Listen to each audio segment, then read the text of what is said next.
Hello, everyone, and welcome back to Talk Wordy, my hub for all the words that I read, write, or otherwise want to yap about. Today, I have a very special author guest on the pod that I have been geeking out over for quite some time.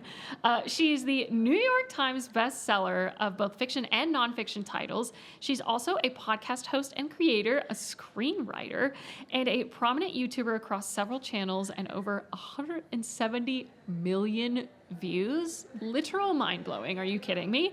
Her latest book, Save the Date, is out now. Please welcome Allison Raskin. Oh, thank you for having me. What a delight. This is such a treat for me. I was telling you earlier, I was like, I watched your content when I was like in my high school years, and genuinely, like, the BuzzFeed era got me through a lot of shit, truthfully. And so when I found out that I was going to be interviewing you, I was like, you're so familiar, but it's been a while. And so as soon as I Googled it, I was like, 16-year-old Sydney is quaking right now. So this is so awesome. Thank you so much for being willing to come on the pod. Oh, of course. And I'm glad to pop back up. I think a lot of people, it's like, oh, who is that? Did I used to watch her? Okay, so something I like to do with my guests, usually when we have full-length episodes, we like to debrief what we're reading, watching, listening to. But since we're on a little bit more of a time crunch, I'm curious, do you have any current hyperfixations that have just like taken over your brain lately? I guess my baby. I'm 11 weeks postpartum, so this is my first trip away from him. Aww. And so definitely in new mom mode at the moment. And so that's learning a lot about all sorts of weird stuff and how to keep a human alive. Yeah. Is this your first one? Yes. Oh, how special. Oh, that's awesome. Oh my gosh. It's like, I've been asking everybody their hyperfixations. It's like, heated rivalry, the traitors, blah, blah. And she's like, my baby. I'm like, that's so pure. I absolutely love that. Okay. So for some of our listeners that might not know, you've had quite a stint in comedy and sketch writing. I actually watched a lot of your content as a teenager, as we know, and then found you later on in adulthood with your novels. What has that shift been like for you personally, going from the more digital side to now incorporating print media? So I actually went to school in college for screenwriting and have a BFA in that. And so I was always really drawn to like more traditional media. Like I thought I would be a TV writer back when I thought that was like an attainable thing. And so actually I have found that my internet content and presence has been what's allowed me to do longer form writing. And so for me, it's always been like a two-hander. It was, it gets you in the door to have the online following and to have that presence and for people to be able to like watch your stuff quickly, and then actually having like the writing background to be able to be like, and here's my script, and here's a novel idea, and here's the thing that I really want to do. Yeah, absolutely. So a lot of our listeners here on Talk Wordy are actually wanting to kind of diversify their like efforts as creators. For you personally, how have you navigated building so many different platforms that enhance your overall career? It's been out of necessity. You know, like it's like, I mean, even just this, right? You watched me 10 years ago and then you stopped. Like that's sort of like, it's really hard to stay relevant and to maintain an audience. And so for me, as my career has transitioned, it's always like, okay, how do I follow what's working? How do I try this new arena? How do I expand upon what I'm already doing in something that's sort of adjacent, but a little bit different? Yeah. And I think just being really flexible with my identity has helped a lot because, you know, I haven't worked in TV or film in years, but I'm still a writer. And so I think shifting my sense of self from like a screenwriter, actress, comedian to like a storyteller was really helpful because now I can tell a story in so many different mediums. Yeah, I love that. Speaking of which, tell us a little bit about your newest book, Save the Date. So this was based off of a joke my family made. Not really even a joke, but I got engaged for the first time in May of 2020, and then 6 months later, he abruptly left me with very little explanation. And it was the middle of the pandemic. It was a nightmare. I flew home to New York from LA. And my parents were sort of like, well, why don't you just find someone else to marry you in time for your wedding? And I was like, that's absolutely bonkers, you Yeah. guys. Like, that's not a real thing that I'm going to do, but I will write a fictionalized book about that. Yeah. Oh, absolutely. So say the date is based off of that premise where a couples therapist gets abruptly left and she has to try to find a new groom in 6 months to sort of like prove to herself that she doesn't need to give up on love, and also kind of like to maintain her professional credibility as this like couples therapist who also has an online presence.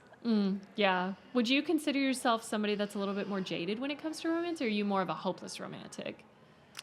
It's an interesting question because my whole life is about romantic relationships. In addition to writing rom-coms, I'm also a relationship coach. Yeah. And I've written 2 nonfiction books about the intersection of mental health and romantic relationships. So I think about this stuff all of the time. But I'm not romantic in the traditional sense. Like, my husband makes fun of me. I like refuse to like really do anything like quote unquote romantic. Like, I never like, we don't celebrate Valentine's Day. I won't stare into his eyes. I'm like, I don't like care about like candlelight. But I think for me, I'm really drawn to partnership. And I love the idea of having a person who has your back and who gets to be a witness to your life and a support system. And so I'm always working with people for how to like find that, if that's something that they want for themselves, because I think it's like one of the best parts of life if you're a person who gravitates towards that lifestyle. But I'm not romantic in the more what you would think sense. But I like what you were saying earlier. You're kind of at this like unique intersection of mental health and internet culture and contemporary fiction and nonfiction. How have you learned to balance humor with these heavier topics in a way that works so well for you? I don't know how not to. Yeah. I think humor has always been like a major coping mechanism for me. I've struggled with my mental health since I was 4 years old when I came down with OCD pretty badly. And so it was always something I fell back on and that helped me get through things. And I have a follow-up book coming out in December called Compulsively Yours, which is about OCD. And it's also a lot about grief because right before I dove into writing it, my mother unfortunately passed away in a very unexpected, horrible way, and I incorporated that loss into the book. And so as I was writing the book, I kept saying to my husband, I was like, well, this one's not a rom-com. This one is just a straight romance drama. You know, I know I pitched it as a rom-com, but it's not funny. It's, it's about grief. Yeah. And then my husband read it, and he was like, Allison, there's a joke every 2 sentences. So I think it is just so naturally a way that I navigate the world that it's almost second nature in this strange way where I don't know how to not incorporate that into my writing. Yeah, absolutely.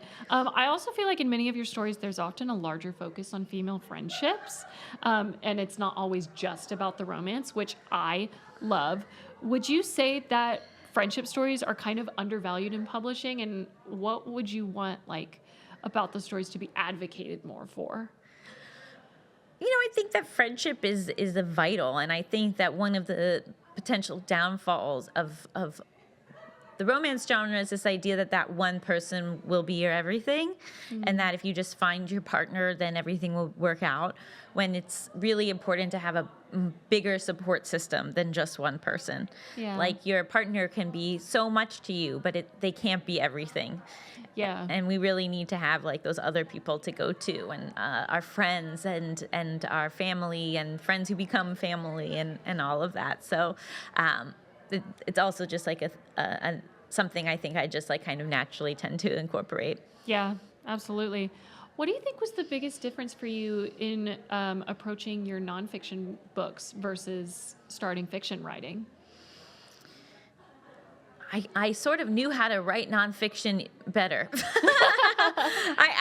It's so funny. I'm such a huge reader. Like, I read every single day. When I was a kid, I would like read in the shower. Like, I'm just like a voracious reader.